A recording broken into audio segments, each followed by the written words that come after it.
Welcome, everyone. Thanks so much for joining us today. We're really glad you're here, whether you've been here with us before or checking us out for the first time. Now, about the Exploring Census Data webinar series, this is our way of walking you through the many data tools, surveys, and programs the Census Bureau offers by topic. Each month, we pick a topic and break it down using real-life examples, demos, and insights from our subject matter experts. It's a chance to see how data about people, places, and the economy can actually support the questions you're trying to answer. Just a quick note that today's webinar is being recorded and the replay will be available on our website under the Census Academy. Now I'd like to go over a few items to help ensure your webinar experience goes as smoothly as possible. Please note that we are utilizing technology from multiple locations, and we aim to provide you with the best experience possible. Should we experience any technical delays during our session, please utilize the Q&A feature to let us know of issues, and we will mitigate them as soon as possible. Now, the chat panel will be a one-way communication. We'll send you a few notes and links in the chat panel. However, for questions that you'd like to send us, please use the Slido Q&A panel. If you would like to ask a question, click on the three dots in the bottom right-hand corner of your screen and open Slido. Be sure to have the Q&A tab selected. There will be a box at the bottom to type your question.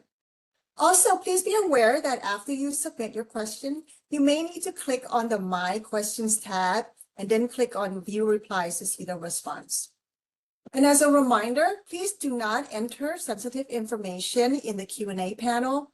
This includes personally identifiable information, business identifiable information, or any other sensitive or personal information. With that, please feel free to send your questions in at any point during the presentation, and we will respond online when possible. And don't worry, we'll have a dedicated Q&A time at the end to make sure we cover everything. Also, if you have trouble viewing the slides or encounter audio problems, try leaving and rejoining the session, as this usually resolves these issues. And now I'd like to introduce our presenter, Nadal Jabran. Nadal serves as a branch chief in the Economic Management Division and is the technical lead for the Census Business Builder data tool. In this role, Nadal oversees content maintenance and gathers feedback to drive ongoing innovation throughout the tool. So you're in excellent hands today. And now I'm going to turn it over to Nadal. All yours, Nadal. Thank you, Linda. Hi, my name is Nadal Jabran. As Linda said, I am the branch chief in the Census Bureau's Economic Management Division. I am also the technical lead of the Census Business Builder data tool.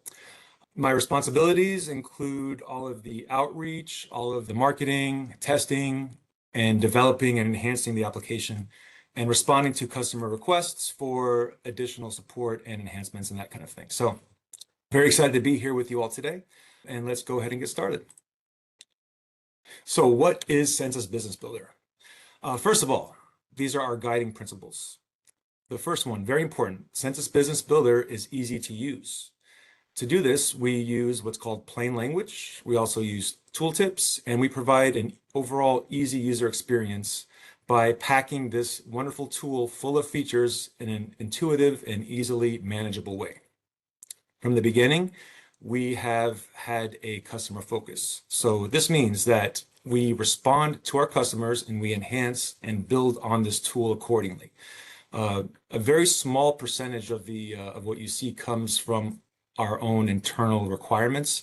Usually we receive feedback and that sort of thing through these webinars, presentations, and these outreach events. And at the end of this presentation, I will leave my contact information of it. And so you'll have that available. And I encourage you to reach out to me directly with any ideas for improvements. If you see anything that's not included that you would like to see, please share that with us as well. We monitor our mailboxes all the time during business hours, and we are very responsive to our customers as well.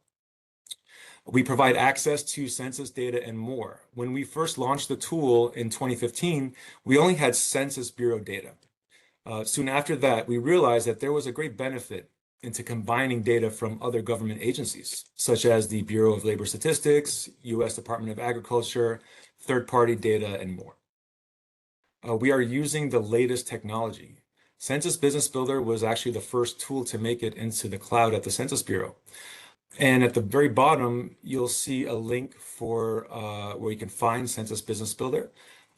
But I'm going to walk you through all the steps that you need to take to get to the application during the live demonstration portion of this presentation. This slide just talks a little bit about the user experience. So the Census Business Builder has been designed to allow for a positive and enriching user experience. The application is useful because it can help generate customizable reports that can serve as business plans, marketing plans. It can assist with economic development planning, and it can be used for emergency preparedness and response. Census Business Builder is easy to locate. You can get to the application directly from census.gov or with a simple search using your preferred search engine. The application is accessible across all mobile devices, so we refer to this as mobile optimized.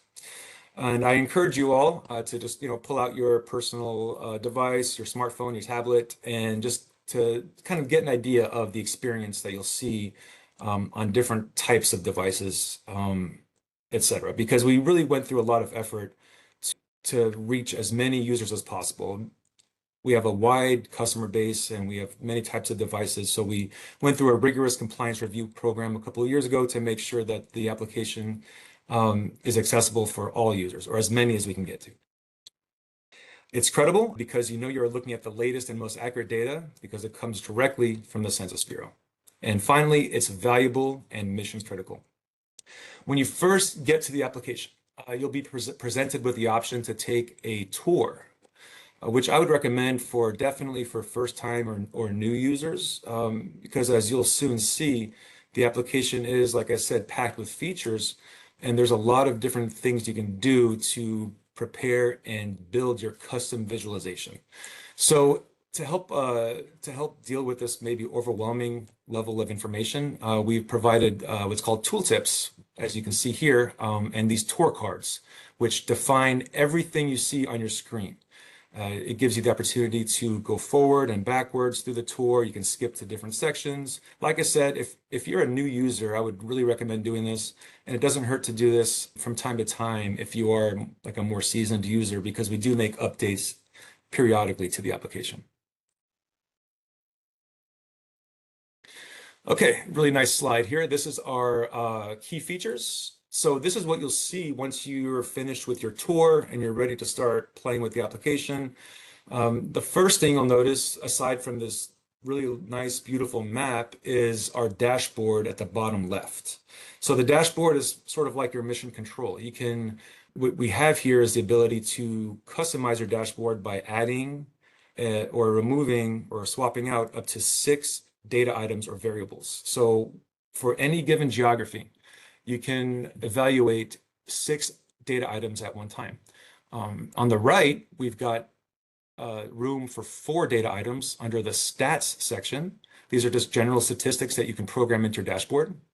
And looking over at the far left, there's 2 additional openings here for what's called the primary map variable at the top and the secondary map variable at the bottom. And if you're wondering kind of like what's the difference between the primary and secondary and just this set of 4 data items here, the primary and secondary map variables are reflected in the map itself. So as you can see, the primary map variable is set to total population. And when you set the primary, you'll notice the legend will reflect the primary map variable there. And then the color of the geographies will automatically sort of remap themselves according to the primary map variable and the concentration of that data item within that geography. So as we can see here for total population, you can just quickly use your eyes to see all the surrounding counties that have larger populations or smaller populations when compared with one another. And then in between these sets of variables, we've got 3 different visualizations. We've got the geo ranking, which compares your current geography that you've selected with other surrounding geographies in terms of the primary map variable. So we're looking at total population as it relates to Fairfax County and then surrounding counties. And then if you were to click in the time series, you'll see total population going back about 4 or 5 years or so. And then the geo comparison, that compares the current select the geography with the highest level geography. So we're looking at county. If you were to select on geo comparison, you'll see how Fairfax County compares with maybe the state of Virginia, and then how both of those compare with the national totals. Above that, we have our region view or our region selection. If you want to just kind of get right into the application, you already know what geography you want to look at. You can just type in the first 3 or 4 characters into the search box. It will return all the matching results, and it will sort it in ascending order from the highest level matching geography to the lowest level. If you like to look at the map more itself, then you can just play with these geo levels there underneath the search, starting at the top from state all the way down to tract level. And as you click on each one of those, and we'll do this during the live demo, the map itself, the boundaries will adjust and according to whatever level of geography you selected. And then we've got our industry cluster above that.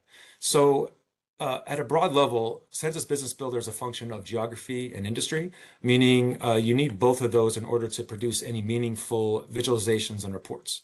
So your industry, by default, is set to all sectors, which for those of you that are familiar with our data, is referred to as NAICS 00.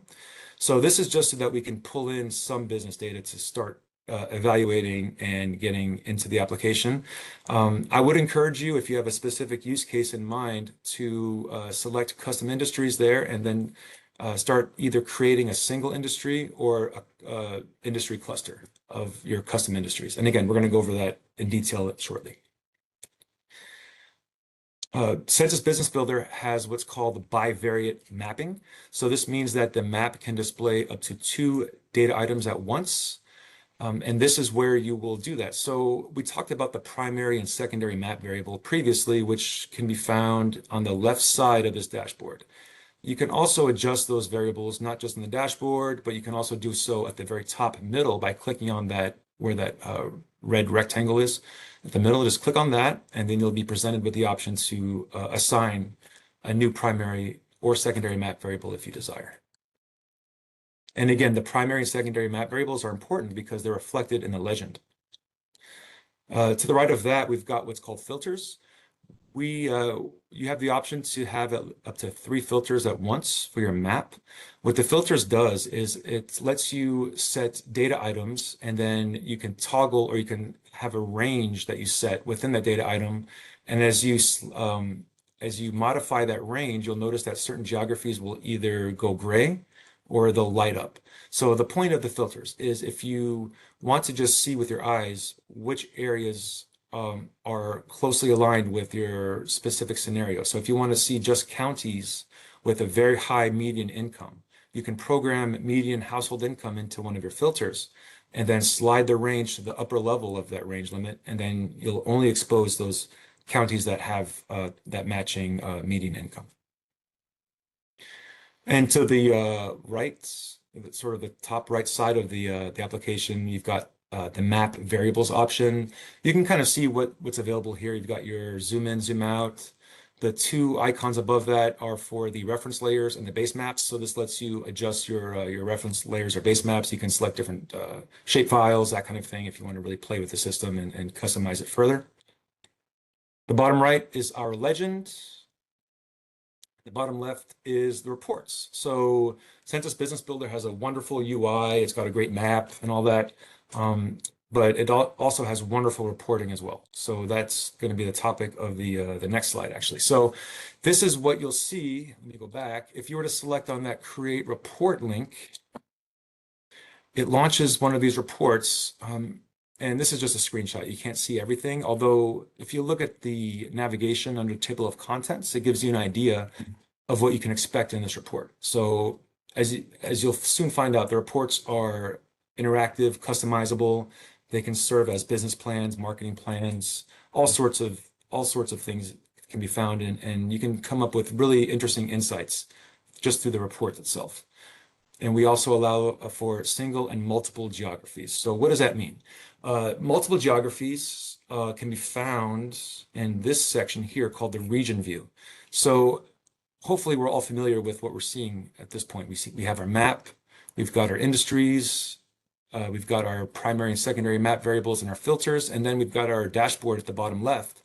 But what you'll see is that we've selected region view now. We're not at the detailed view, we're at the region view. By clicking on region view, it unlocks additional geography-related features that are available to you. And there's multiple ways that you can access this and build a region. So before we were just talking about evaluating a single geography. Selecting a region view will allow you to build a custom region of as many geographies as you like. So there's a few ways that you can do this. You can either build a region of 2 or more geographies of the same geographic type. So 2 or more cities or towns, counties, metros, etc.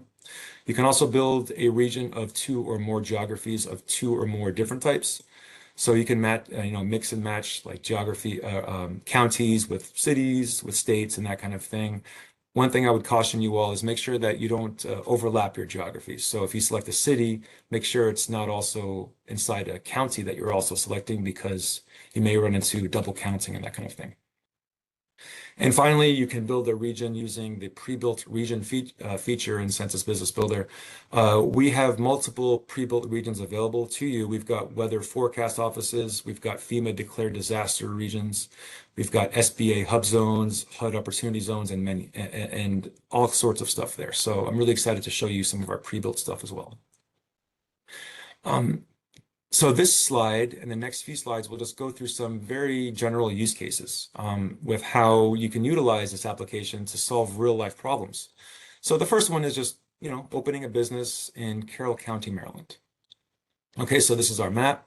We've selected Carroll County, Maryland, and our dashboard is populated with the geography, which is Carroll County, Maryland, as well as some data items here.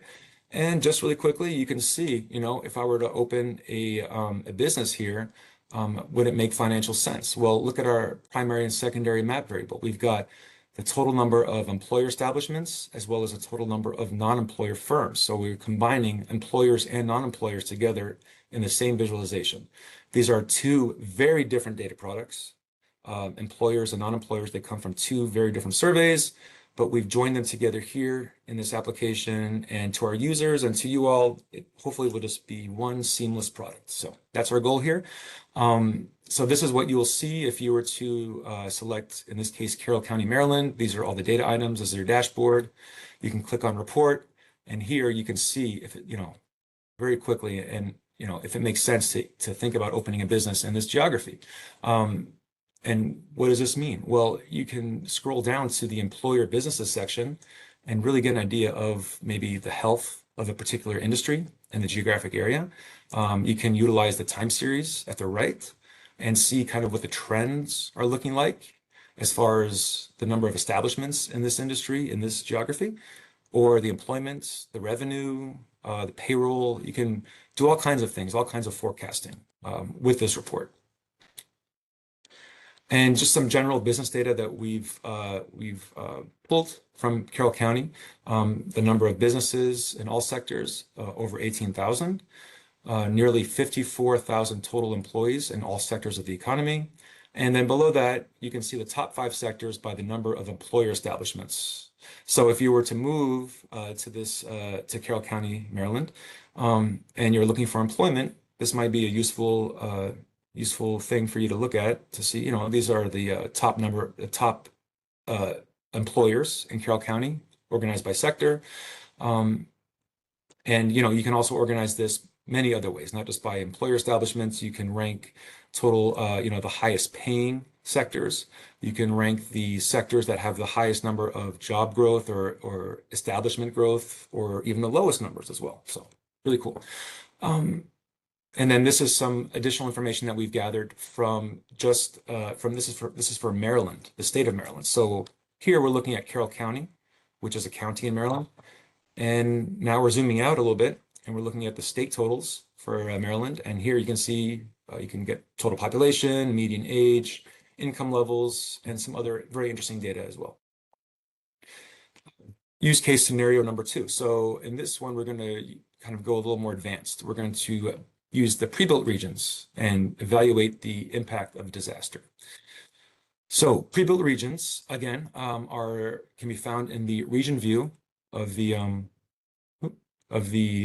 dashboard there.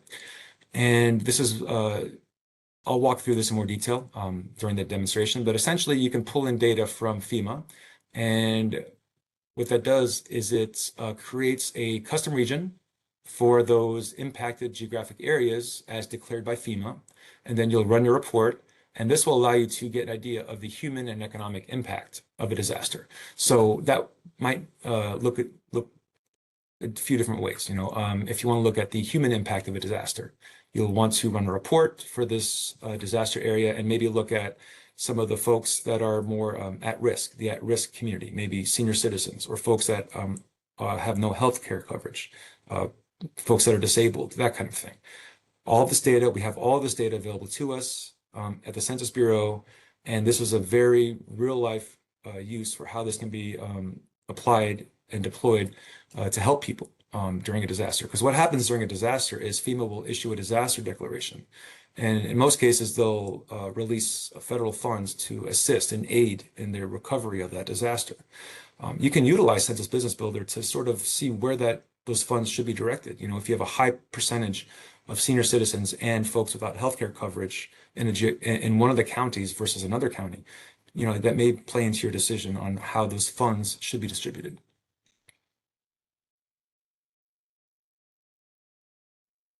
Okay, this talks a little bit about usability. I discussed that Census Business Builder is mobile optimized. So what that means is that it's designed to be accessed across all types and sizes and makes and models of devices.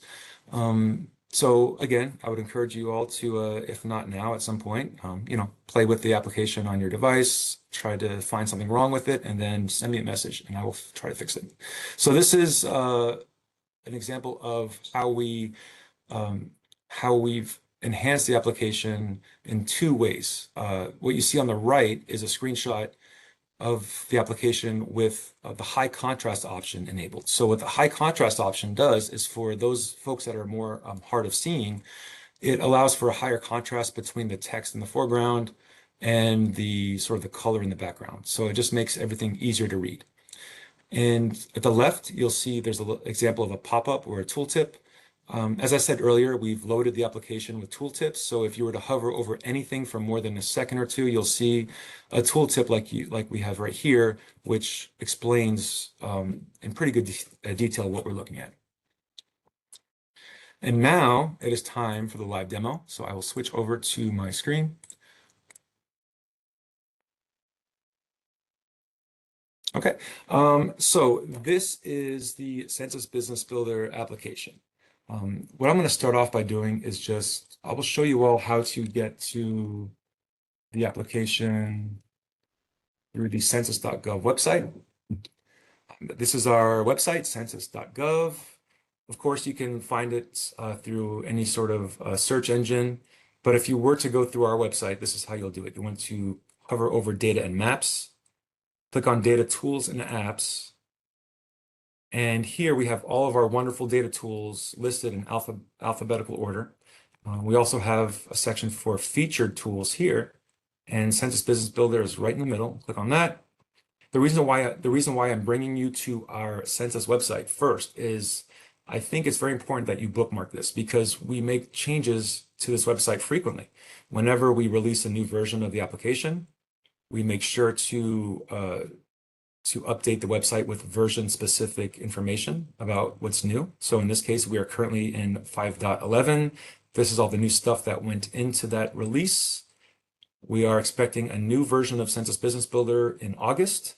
So at that time, you'll see, we will release 5.12. We'll populate this with all the new information or the new stuff that went into that release, etc. Above that, we've got key features. This basically just highlights some of the high-level, really exciting features of the application. Scrolling down, we've got some useful resources for education and knowledge sharing. We've got our flyers there.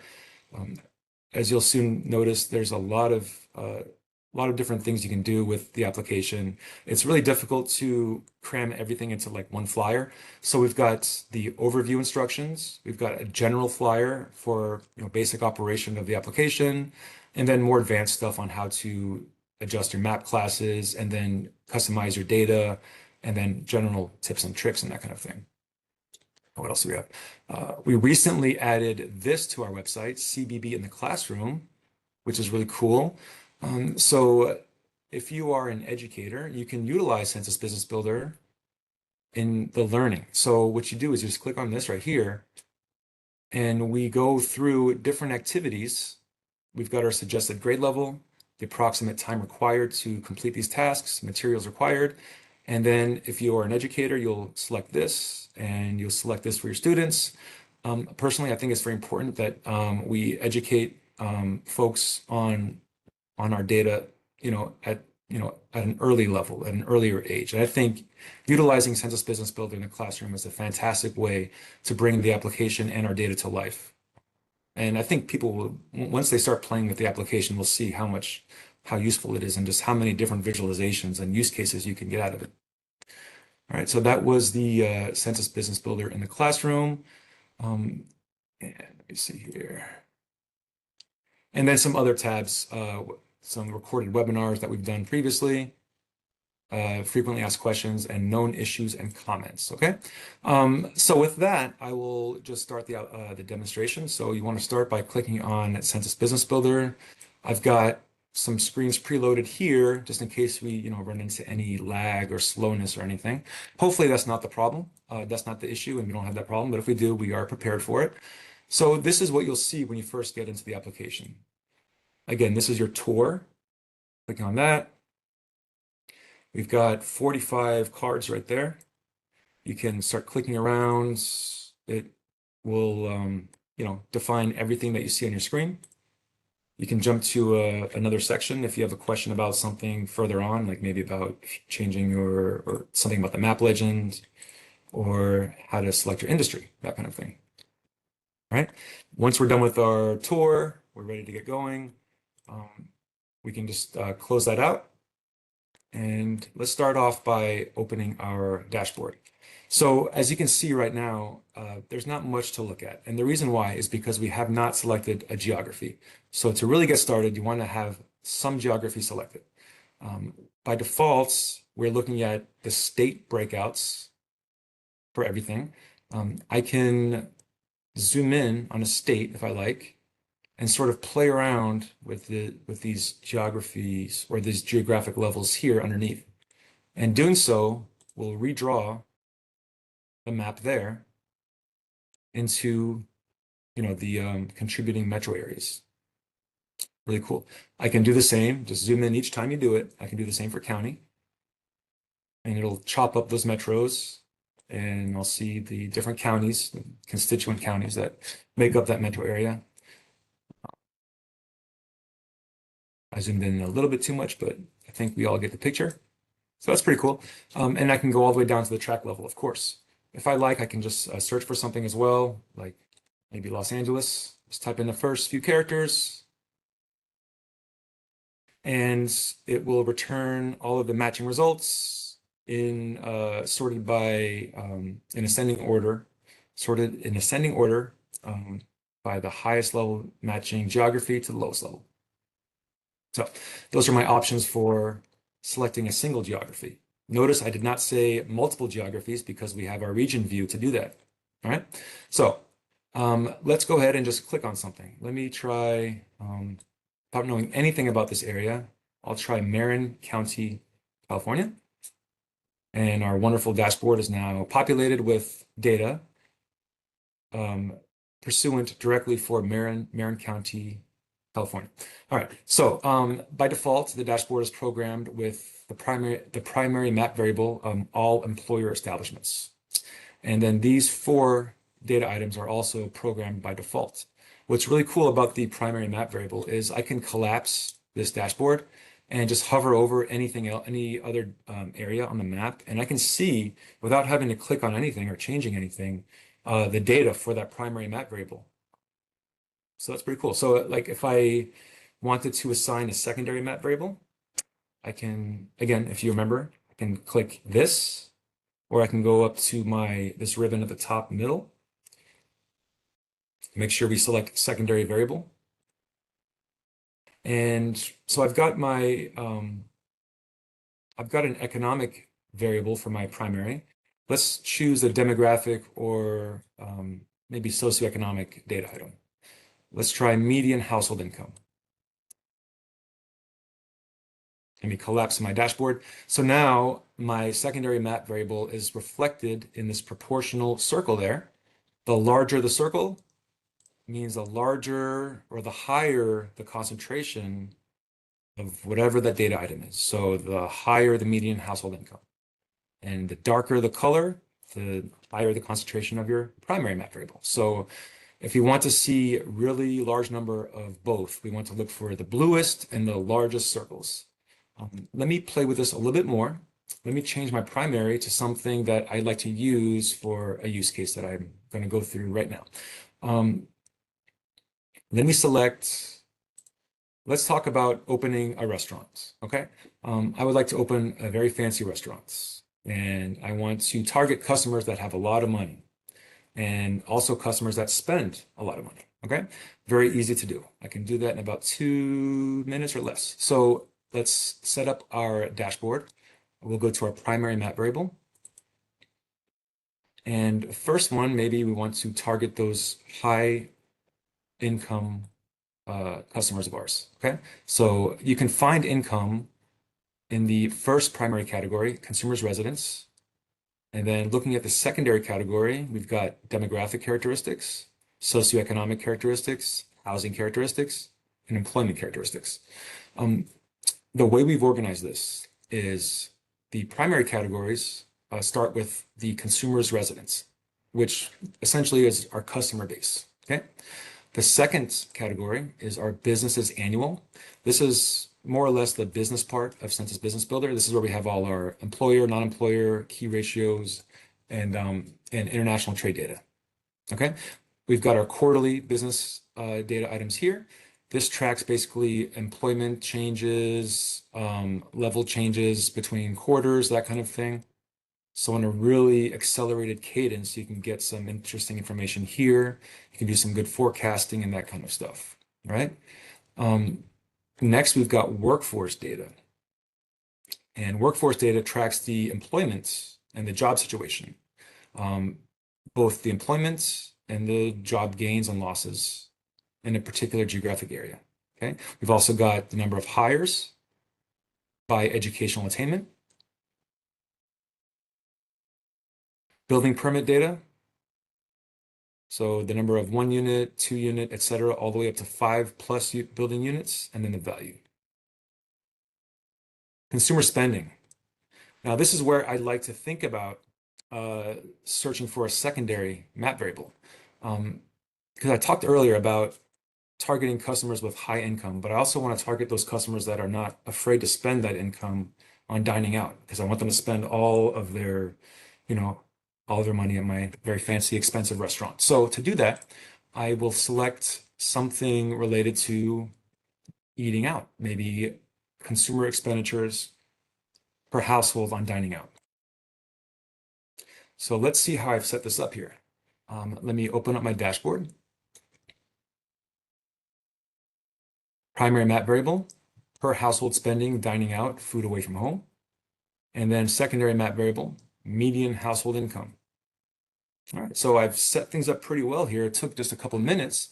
And let's just collapse this dashboard. And without even clicking on anything, I can just use my eyes and see, all right, if I'm opening this restaurant, where do I want to think about starting here? Okay, I know that high income is represented by a large circle. And I know that high spending on dining out is represented by very dark, deep colored blue.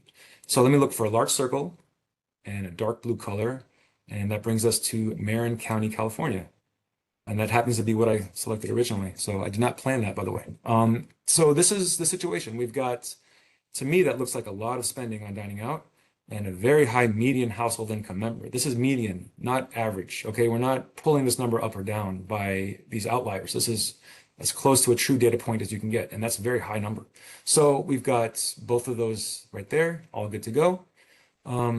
So the task that I accomplished by assigning the primary and secondary map variable essentially was starting my search. Where do I want to start looking to open my restaurant? Where does it make sense to do so? And I think Marin County, California seems to be a good starting point. Okay, so now what I want to do is I want to open a report or create a report.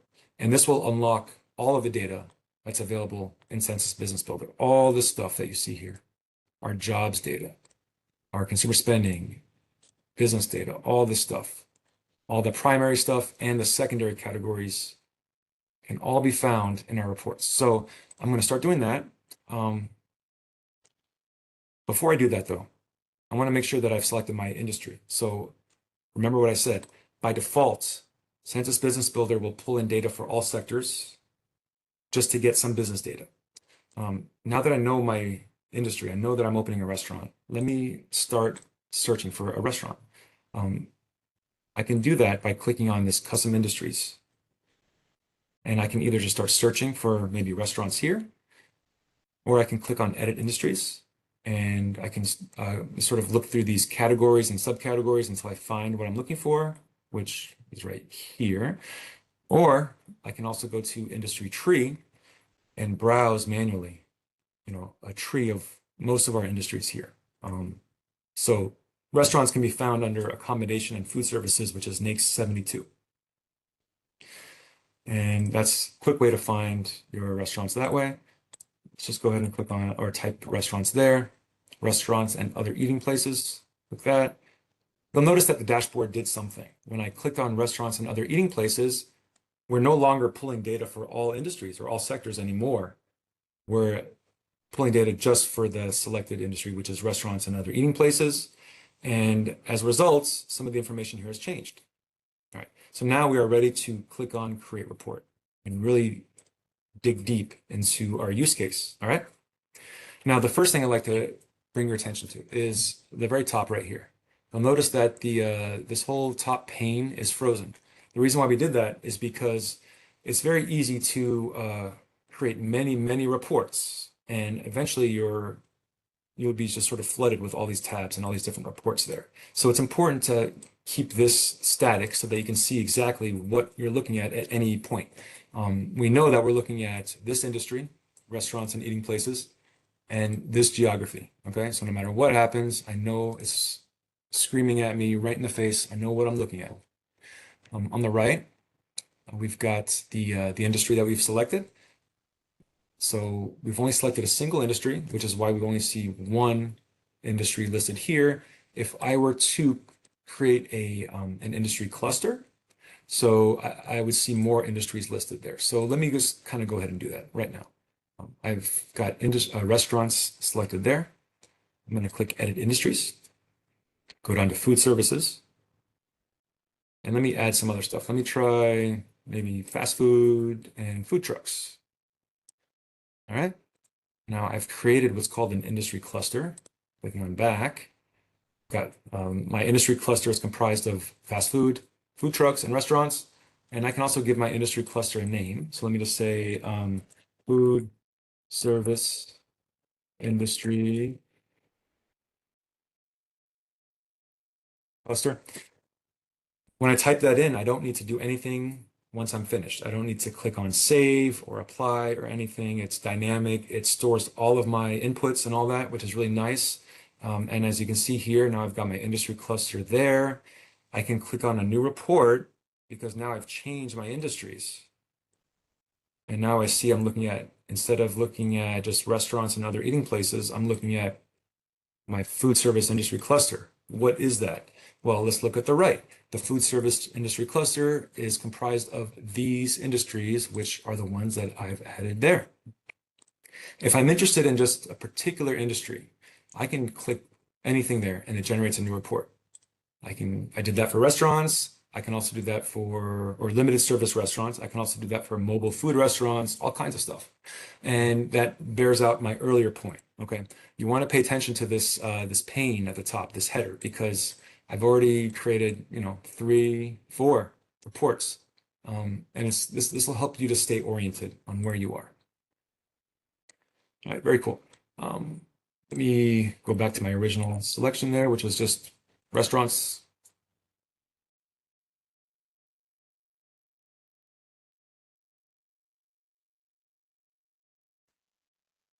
And good. So now let's talk about our report. I am just going to go to my restaurants and other eating places. So this was the original report that I pulled up. Okay. These other ones here, if you recall, I just kind of clicked around on these and I generated these reports. So I'm just going to cancel these. I don't need them anymore. All right. Good. So let's walk through this report now. Now, as you can see on the left, we have our table of contents, and we've done our best to organize the table of contents in a similar fashion as we have on the map. So we start with our primary category of consumers' residents, and then we go into our businesses and that kind of stuff. Here, we've done the same thing. We've got consumers' residents, and then our business summary and all of our economic data below that. Again, your consumers' residents, this is the information that's concerning your customers. And we start off with our demographic characteristics. Just move this over a bit. Apologies. Okay, so demographic characteristics. This is just the physical characteristics of your customers, okay? We've got our total population and then all types of breakouts below that, okay? We've got male, female, age classes, and then like ethnicities and that kind of thing. Next to each of these data items, if you were to click on them, we offer also a time series, so you can sort of do some forecasting and see the trends and how those are looking for a given geographic area. So we're looking at demographic data. This is largely sourced by the American Community Survey, which is specifically the American Community Survey 5-year estimates, which is why we see these 5-year buckets in our time series. In some cases, we source from more annual surveys, and so you'll see annual breakouts. So if you have any questions about, why am I seeing this 5-year group instead of an annual, that's the reason why. And we also explain the source of all of our data below right there. So if we were to go to the end, you'll see that we've got our disclaimer that the source comes from our American Community Survey 5-year estimates there. Okay, so continuing with our consumers' residents, we have not only our time series, but also our geo-ranking. So in terms of percentages, you can use geo-ranking. You can't really use geo-ranking when you get to like actual estimates, like total population. What the geo-ranking does is it compares your current geography with the, I guess, the second highest one and then the highest one. So we're looking at Marin County, California, compared to the state of California, compared to the national totals. Of course, for an estimate, an individual estimate, you'll get a much lower number for the county level than you will for the state in the US. But for percentages, it's very useful, as you can see. All right, so next we'll talk about our socioeconomic characteristics. I would categorize this as the economic condition that your customers might be facing. So we've got our household income. And again, time series plays a big part in some of these. You can see how the income has maybe increased or decreased over time in this geographic area. So, something to keep in mind there. And you can also see how it compares to the state as well as to the US. Averages are going to be much higher, as you can see. We've got educational attainments, household size, percent in poverty. All of these are very useful. It's very useful to use these time series for forecasting some of this. Disability. If there was a disaster that were to hit this area, then you would definitely want to use some of this information to inform your decision making if you want to see where or what groups should receive some emergency funds, that kind of thing. All right, very cool. Next is our housing characteristics. A good example I always bring up here is can be utilized if you are thinking about purchasing an investment property somewhere and you're maybe unfamiliar with this area. So you can utilize this in that way. So a big consideration for investment property would obviously be vacancy rate. You want to see not only what the current vacancy rate is, but maybe how it's trending. You also like to see the household rent or the median rent, so how much you can expect to charge in rent for this area. Not surprisingly, it seems like it's going up. And then you can also evaluate the current selected geography with the state level and the US level. So does it make sense to purchase a home here And how does it compare the rent anyway? How does the rent compare to the state and to the US? The employment characteristics, this talks or this basically displays the employee makeup of a geography. So in Marin County, California, the number of total civilian employed population of 16 years or older is this many. And clicking on that, you can see how it's been trending. And then we've broken it out by all the sectors. So you can just kind of eyeball it right here. We've got educational services seems to be the highest. Well, actually, no, it's professional, scientific, and management services, et cetera. That seems to be the highest or the largest employer in this area. And that's how it's trending. The geo ranking is not a good use for these because we're looking at estimates here, and the estimates will always be smaller at the local levels than the state level. So another, depending on what your your use is, you can definitely make use of that particular information. And now we're going to get into the actual business stuff. So what we've done is we've talked about all of the consumers, our customer base, right? So now let's switch gears and look at maybe the economic condition of this area. So what does that mean? Well, we can start with employer establishments, right? So just for the purpose of this scenario, if I am planning on opening a small restaurant of maybe less than 5 employees, I can click on just establishments with less than 5 employees. I know that I'm looking at restaurants, and I know that I'm looking at Marin County, California. So in Marin County, California, the number of restaurant establishments with less than 5 employees has behaved this way in the past 4 or 5 years or so, okay? Take that information and do with it whatever you like, but we provide this for you in a very visual and easy to understand manner, right? If you're thinking about maybe a larger restaurant, like let's say 10 to 19 employees, you can utilize it in that way as well. If you are planning on paying your employees, which I hope we all are, this is how much you can expect to pay your employees if you're to open a restaurant in this area. And you can see how that has sort of trended over time. Notice the interesting dip here in 2020. And then some other very useful information as well. The firm age is very interesting. Looks like we don't have any data here at this level, but if you were to pull that in, you get an idea of the sort of the age of the firms, how long they last in this area. So longevity of your business. And then we've got a data product called the non-employer statistics. Basically, we don't survey non-employers directly, but we do pull their information from administrative records and that kind of thing, and we package it into a very nice product called non-employer data, non-employer statistics rather. So this represents all of the non-employer restaurants in Marin County, California. When you think of a non-employer restaurant, maybe like a family-owned restaurant, that kind of thing, someone obviously no paid employees in this establishment. So if I'm trying to open up a family restaurant, this is kind of the information that I would want to look at here.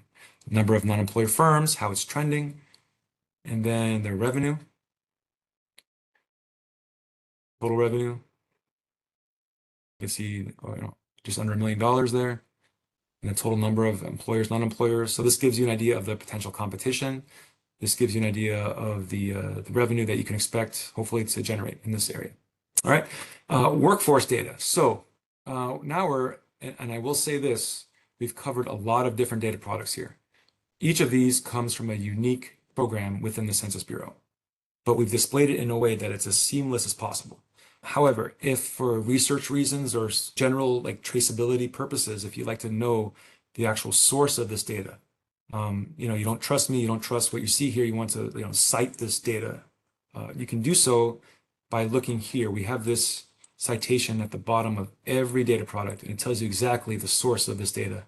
So you can recreate this on your own directly from our website, or from, in some cases, we source from other data products like QWI. We source from BLS in some areas as well here. So I just wanted to make that clear to you all. You can always recreate whatever we see here by clicking on the the source. And then we are very confident that you'll be able to recreate that here. And then you have full confidence that you're looking at the best and latest data. And we make it as transparent as possible here, okay? All right, so that's our non-employers. This is our workforce data. Workforce information, basically, we pull this and we publish our quarterly employment data here. And what you can do is you can see kind of the age of your employees. So, and I think this is very interesting. So in the restaurant industry in Marin County, California, the age group that comprises the largest number of employees looks like they're maybe college level, college age. And the second might be kind of, more like the sort of like more the older folks and that kind of thing. And then again, you can see here on the time series how that's trending.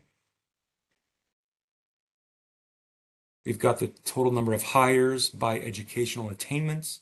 So it looks like this pretty flat across all levels of education. So all levels of education are represented here in Marin County as far as employees of restaurants, firm job gains and firm job losses, and then the job changes. So another way to like a barometer for the health of this industry. Are we sort of gaining more or are we losing more jobs in this area? And then we break out our economic data by on a quarterly cadence as well. So you can see the number of quarterly establishments and how they've changed. And then the actual establishment change itself from the previous year to the current year. So I'm not going to get into this in too much detail because we're kind of bumping up on the top of the hour, but obviously you can see there's a lot of use here. Building permit data, this comes from our building permit survey. Find that right there. Next, we've got our business comparison. So let's just kind of step back a little bit. What we've done so far, we've started at consumers' residence. We've walked through all of these from demographic to socioeconomic all the way through. And then we've landed here in our business data, specifically in our business totals. The reason why I'm stepping back here is this. Consumers' residence and all of the subcategories within that, those are only tied to your geography, okay? So regardless of what we select for our industry, that industries will have no bearing whatsoever on any of this information. This is tied strictly to your geography, okay? The industry selection comes into play here in your business summary section, okay?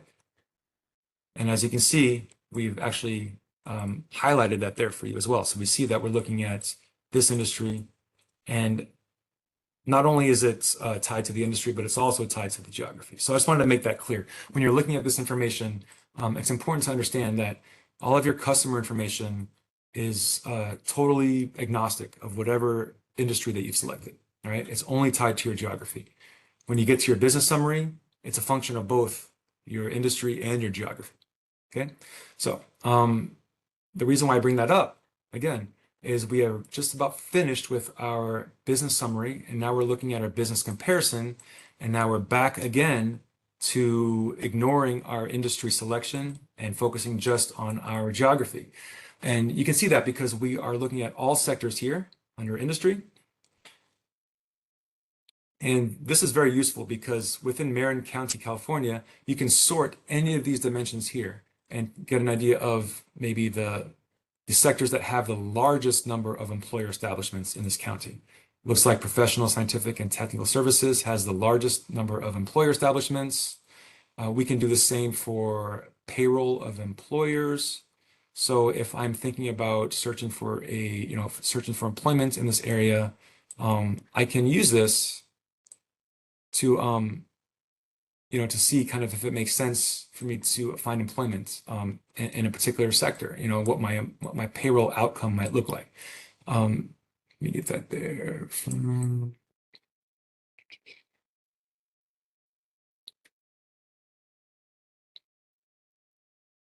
Payroll employees, sorry about that. Okay, so the highest paying sectors in Marin County, California are these: healthcare and social assistance, information, professional, scientific, and technical services, wholesale trade, etc. It looks like this one may be a good starting point for me because if you recall, this was the sector that had the highest number of employer establishments, and it ranks as number 4 as the total annual payroll. So, given the large concentration of these establishments in the sector, as well as its position here, number 4 on the top ranking of payroll, I may, as a private citizen, may be interested in searching for employment in that area. So a very specific use case right there, one of many, many that you can utilize.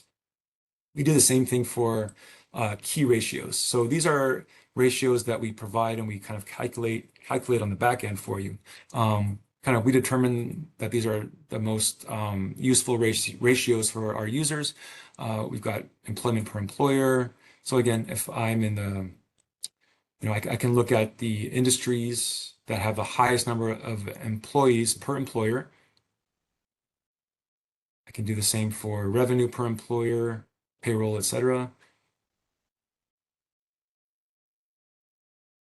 So looks like before we were looking at total revenue of employers, and that was dominated by healthcare and social assistance.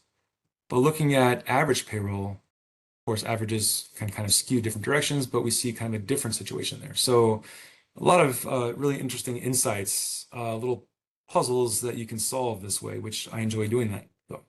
And then employer business ownership. So this comes from our annual business survey. What this does is this, we don't have any data we have some data for this.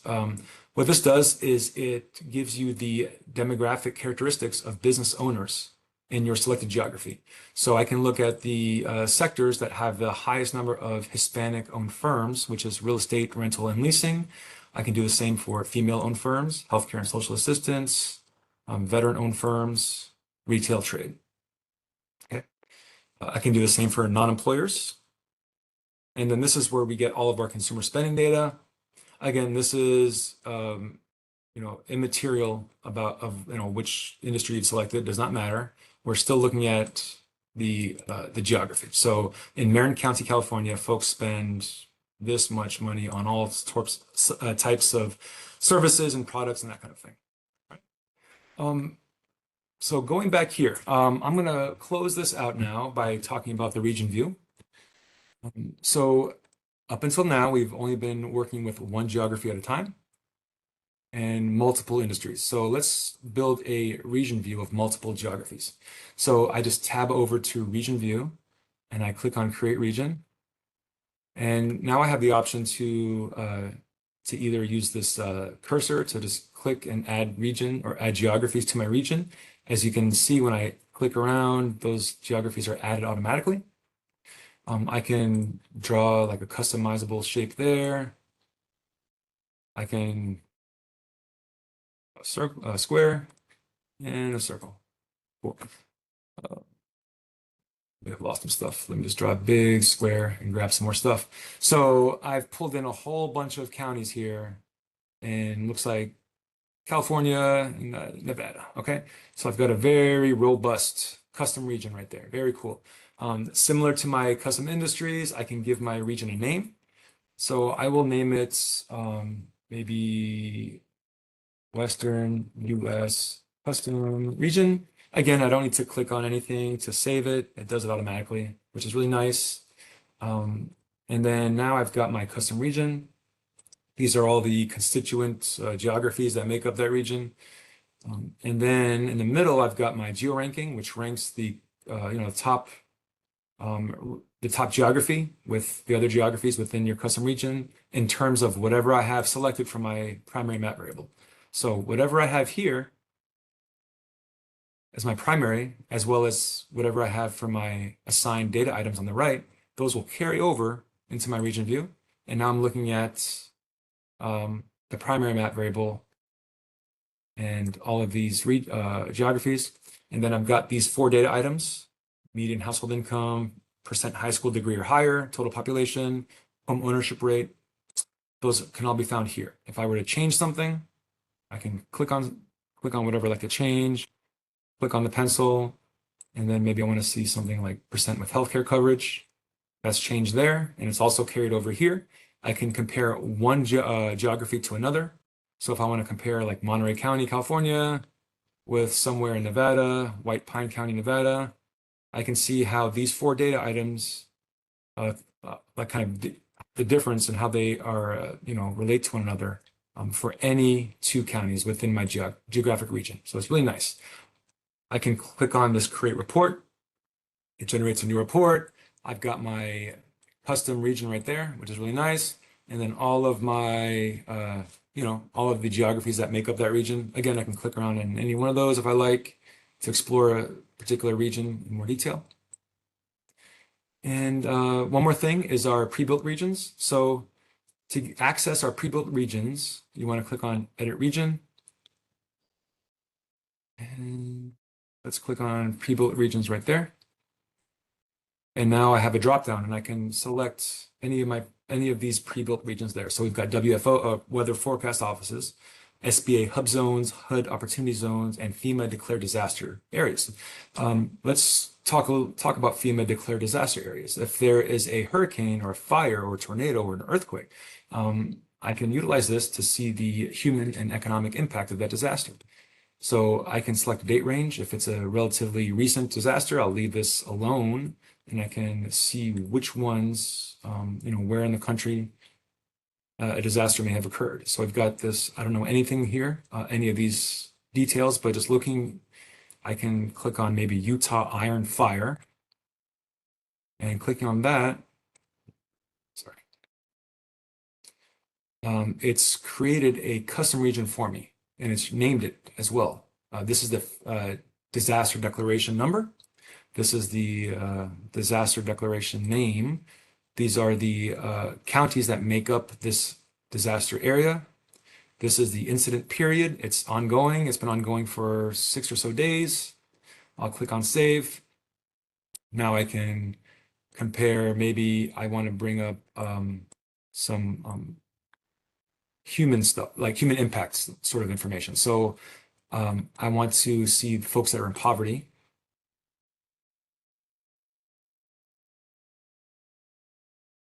Senior citizens. And then we can also do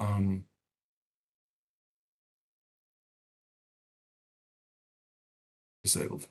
And then we'll change this one to percent with, actually we can leave that there. Okay, so I've got a pretty good, complement of data here that I think would paint a good picture of what's going on in this area. So click on region view. And now I can just compare one county to another in terms of these areas, these indicators. So it looks like this county here has a very high percent poverty, whereas this one has a higher, senior citizen percentage. So different ways that you can evaluate this. Again, click on Create Report. This gives you a report for the Utah Iron Fire. And then we can look at more information about the human impact by looking at the demographic characteristics. Let's say I want to see how, the impact on senior citizens. Looks like the population of senior citizens has increased over time. So we can assume that there may be a higher number of senior citizens now than there were previously, and that difference could be significant. So socioeconomic, percent poverty, and how that relates to the US as a whole. So thankfully, it's a little bit less here.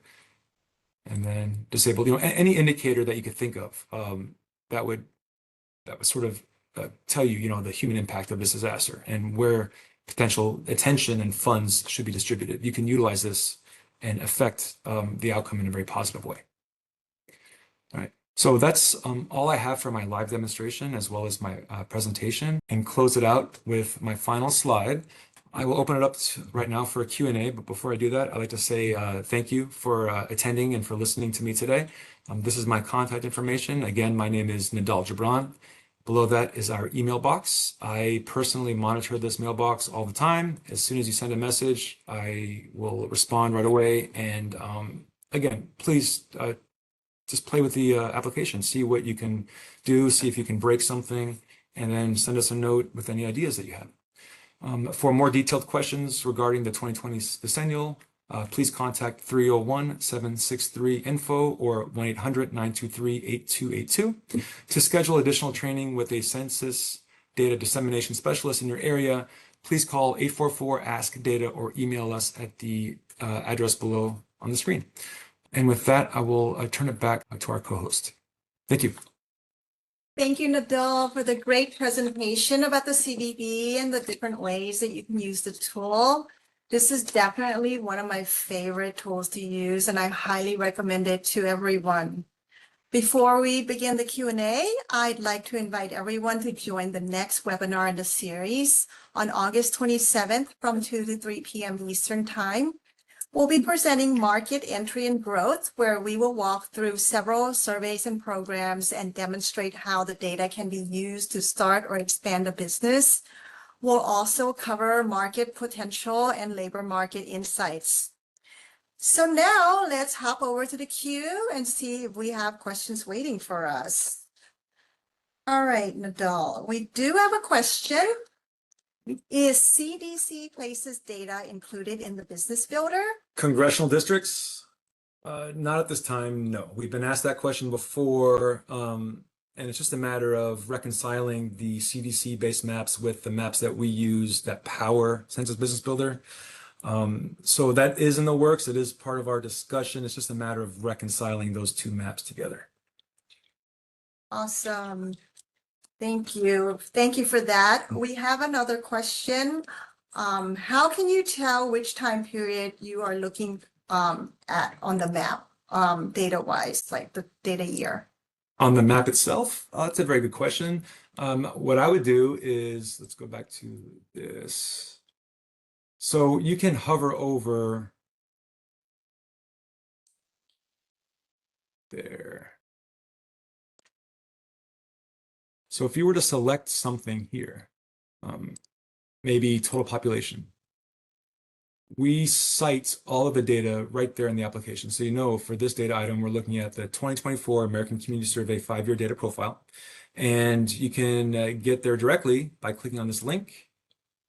And you'll see the latest data is 2024. You can do this for pretty much everything. You know, got 2023 county business pattern data represented there. Business quarterly, quarterly census of employment and wages. And then if you click on that one, this comes from the Bureau of Labor Statistics, right? So I said that we source from multiple different agencies. This is an example of that.